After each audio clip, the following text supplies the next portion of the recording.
Hello, welcome to the Technical Trading Academy, brought to you by Moveris Transmissions. My name is Aaron Golis. Today we're going to talk to you about torque converter lockup shutter.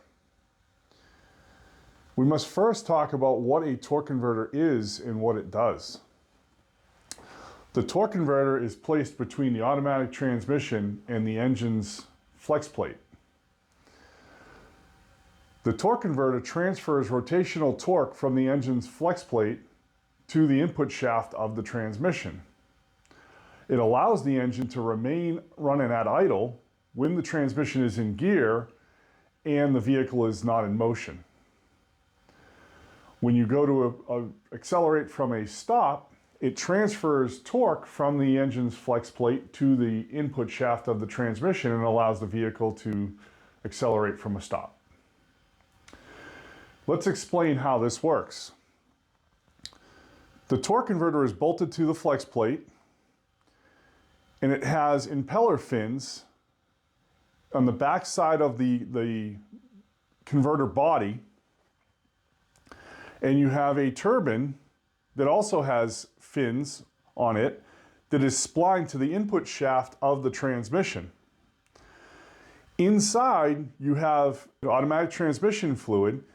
And what happens is, as this rotates, the fluid circulates and actually pushes on the input on the turbine blades and applies torque to the input shaft. There are more pieces to this torque converter. That in a more in-depth lesson, we would talk about the stator and how that works in the vortex and applies torque multiplication.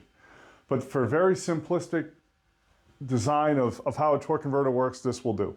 What engineers did was added a lockup clutch to the assembly. The lockup clutch is splined to the turbine and it applies force and locks to the front of the torque converter on a friction plate, similar to a manual transmission. This is all automatically controlled through the vehicle's PCM and through valving in the transmission. When certain criteria is met, that clutch is applied and locked one-to-one between the engine's flex plate and the input shaft of the transmission. Common complaints that you will hear from the customer when this is not working correctly would be that it feels like they're driving down the rumble strip on the highway. They may also complain of chugging, vibration, slipping. This feeling is more pronounced under load with low engine RPM. The reason for this is because of the rapid speed up, slow down, slip and grip, if you will, of the two surfaces between the friction surface on the clutch itself and the apply surface of the front of the torque converter. There's a stronger presence when this is applied in lower gears because of the higher mechanical advantage that the lower gearing allows. What you are feeling in the driver's seat is that inconsistent torque that's being transferred through the drivetrain and ultimately up through the chassis mounts.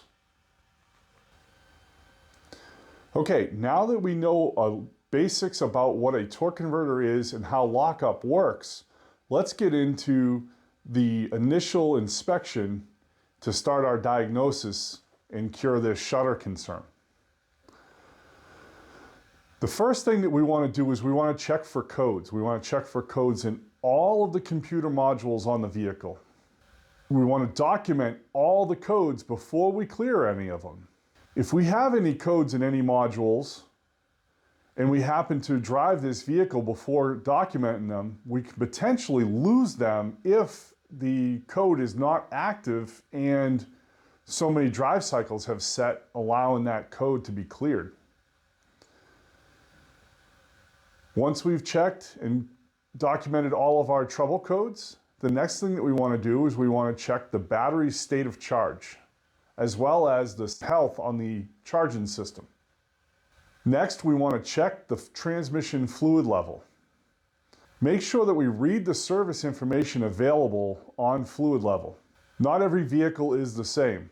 Some may be filled when it's warm, some may be when it's cold, some with the engine running and some with the engine off. So we want to make sure that we know what we're doing when we go to check the fluid level on this.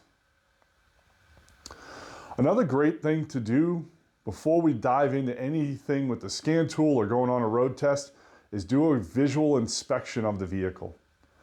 Check for fluid on the ground. Look for wiring that may be disturbed, connections that are loose. Look for any possible exterior damage to the wiring or possible damage by animals. Look for any evidence of a nest or any kind of chewing on the wires or anything like that. We may be able to fix this problem before we ever even charge the customer for a minute's worth of computer diagnosis. Next, we want to prepare for our road test.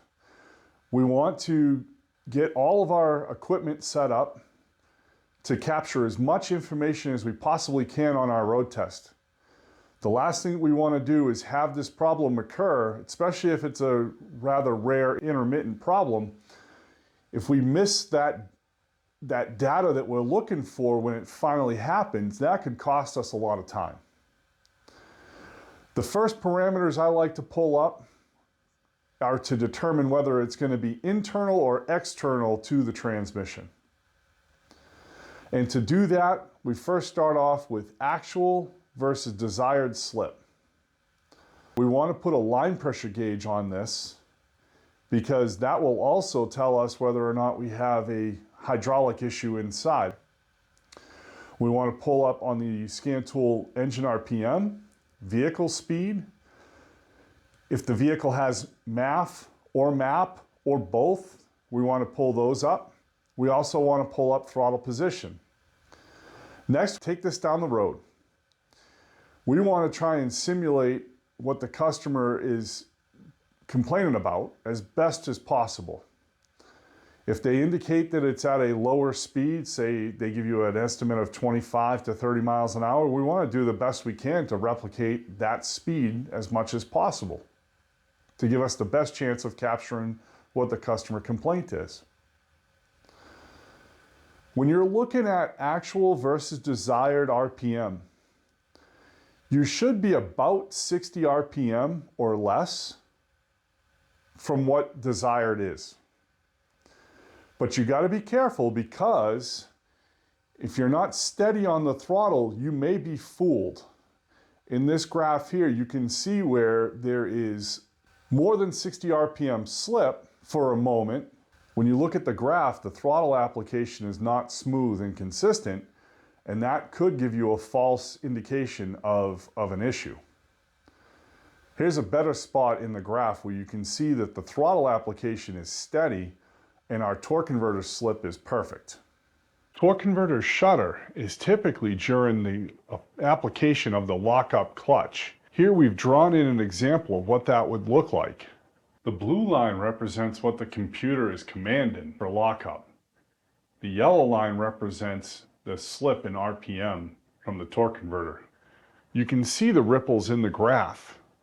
These ripples would also be felt when you're driving the vehicle down the road. They may also intensify with more application of the throttle. Is lockup capable of doing what it's told? If the answer is no, we're dealing with an actual torque converter shudder. Let's look at some of the items that could contribute to this issue. We already looked at our fluid level, now we're going to look at our fluid condition. If we have old fluid in the transmission, it's potential that we've lost our additive and viscosity properties, and that could be contributing to our lockup shudder. As fluid ages, that degrades. There is no such thing as a lifetime fluid. Even though some manufacturers claim that a transmission is lifetime fill, that does not mean that the fluid in there will live to 100 to 150,000 miles.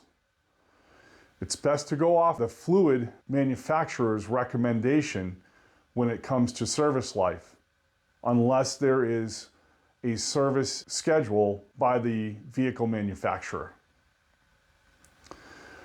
One thing I want you guys to note is that on the LVHP fluid that's available through Mobile One, there was an update to that fluid. They updated from the black label to a blue label. The black label is known to cause torque converter shudder, where the blue label fixes that issue. So it's best to go and purchase the blue label and make sure to stay away from the black label at all costs, even though it may be cheaper. Other items that cause lockup shudder are uneven surfaces. If our surface on our torque converter cover here is uneven, warped, or our friction material, if either of those are out of spec, we're going to cause a slip and grip effect that we talked about earlier, where it's grabbing on the high spots and it's slipping on the low spots. So we definitely want to make sure that we pay attention closely on our data for actual versus desired, because you will see that slip indicated in the graph. This will also be felt in the driver's seat. Other items would be your electrical internally to the transmission. You have solenoids and sensors and wiring that are all inside of that transmission that are controlling that lockup function. We could also have issues with our valve body, where we would have internal leakage and lack of control of the lockup circuit. Converter charge pressure. If we have low fluid level, filter issues, pump regulator valve issues, cooler restrictions, they will all affect this converter charge pressure, which will ultimately affect the way the lockup feels and ability to maintain lockup. If torque converter lockup is capable of doing what's commanded, then we're dealing with a perceived shudder sensation. There are a lot of items that could contribute to this.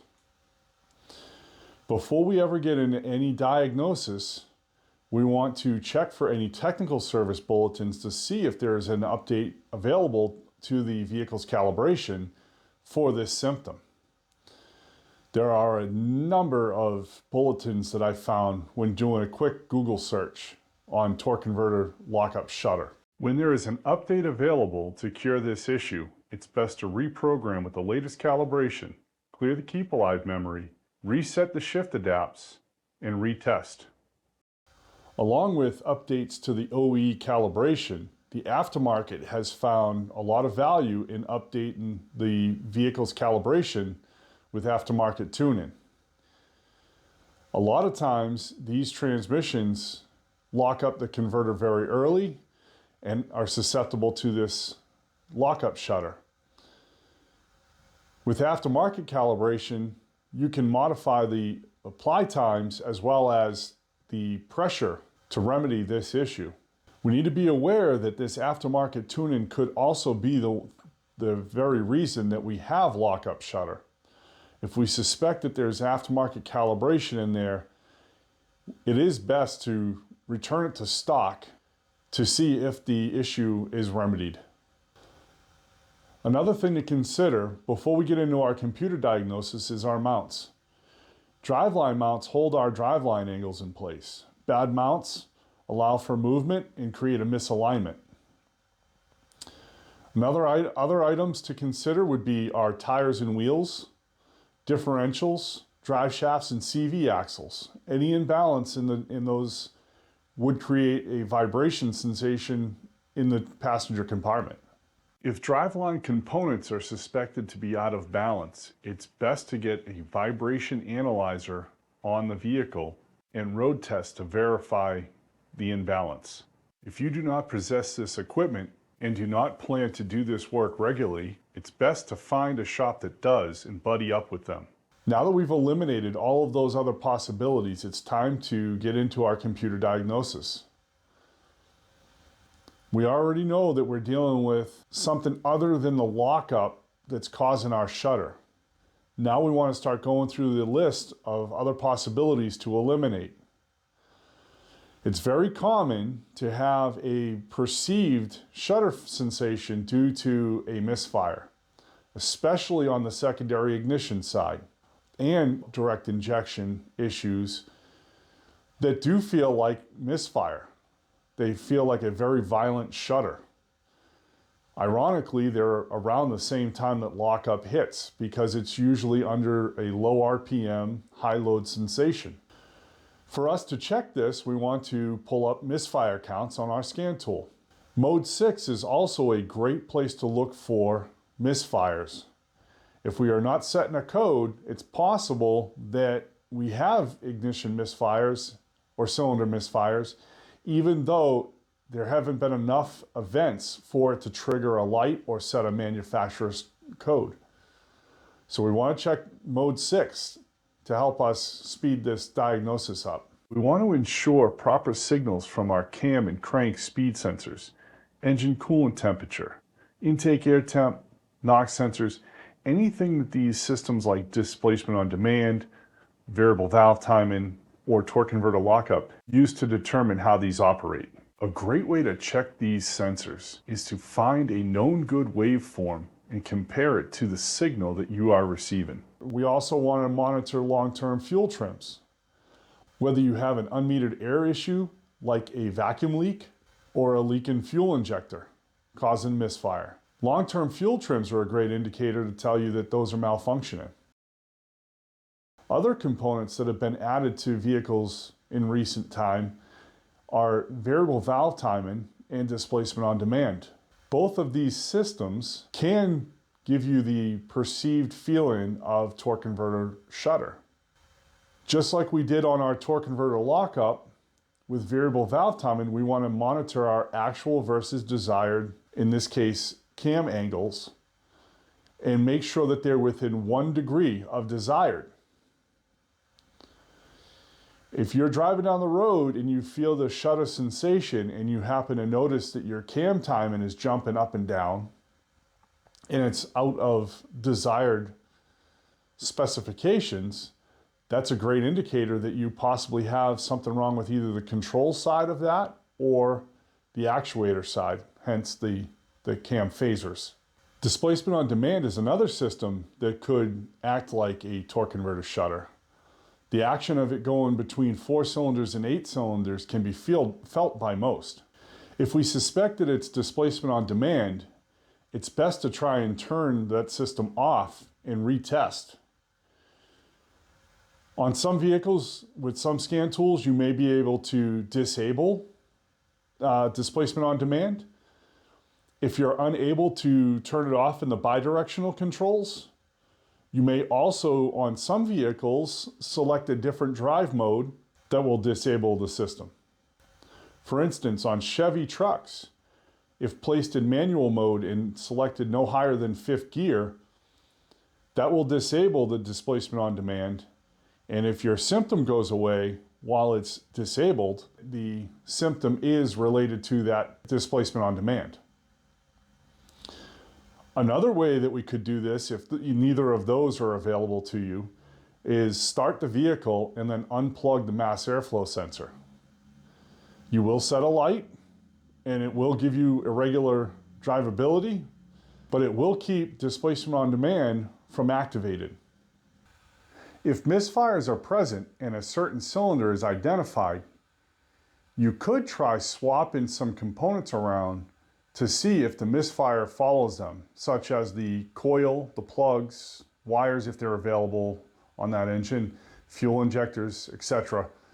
If the misfire follows whatever component you move to a certain cylinder, that would indicate that that component was the cause of your fault. You also want to check power and ground to the injectors and coils on those specific cylinders. Most of these circuits are ground side switching. Check your service information to confirm this. Also, when dealing with electrical concerns, we want to check for pin tension. If the pin socket is relaxed, it could cause loose pin fitment and intermittent issues. When checking your electrical pins, also look for fretting. Fretting is the transfer of materials between two metals. This happens due to micro vibrations during normal driving. The issue is that the material buildup acts as an insulator, causing a poor electrical connection. There are a number of TSBs available on these vehicles related to the direct injection system. One thing about direct injection is due to the high injection pressure and the lack of mixing air and fuel before the intake valve, this misfire is very violent. If left unchecked, it will cause damage to the transmission components. If the misfire has not identified a specific cylinder, but instead random misfire or misfire on all of the cylinders in the engine, you do want to consider fuel quality, fuel quantity, or rail pressure. Sensor issues such as cam or crank could contribute to misfire, random cylinder misfires. We also want to check our power supply for fuel injectors and ignition coils. Again, check our service information to determine if it's ground side switching or if it's positive side switching. A failed cam phaser may also cause misfire on our VVT systems. As well, our displacement on demand, if it has a failed lifter, will also cause misfires. Cam timing components are much more complex than they used to be. Vehicle manufacturers, in an effort to make engines more fuel efficient and powerful, have added variable lift, duration, and cam timing components. These components all use engine oil to operate properly. Maintenance becomes a major part in the system's operation. Having good, clean oil of the proper viscosity is very important. Any malfunction in this system, again, will give you a perceived shudder or vibration sensation as you're driving down the road. Do not discard these systems when diagnosing a shudder feeling. If our fuel trims indicate an issue, we would want to pay close attention to our mass airflow sensor and air-fuel ratio sensors to indicate unmetered air either in the intake or the exhaust. We also want to make sure that there are no restrictions on the intake and the exhaust, because those will also cause a misfire. The last thing would be compression. If we suspect a compression issue, it's best to do a relative power balance test or get a manual pressure gauge on there and do a compression test. If we indicate that there is an issue on our compression, you may want to get a leak down tester on there to identify where that compression loss is coming from. As we have shown, there are a number of internal and external contributors of what is described as shudder. This lesson should speed up the process of diagnosis. Ultimately, we are trying to determine whether or not the transmission needs to be removed for repair or if it's something that can be fixed in the vehicle. For more technical information, check out the link below to see our technical articles, webinars, and online tutorials. Thank you for joining us today. This will conclude our webinar.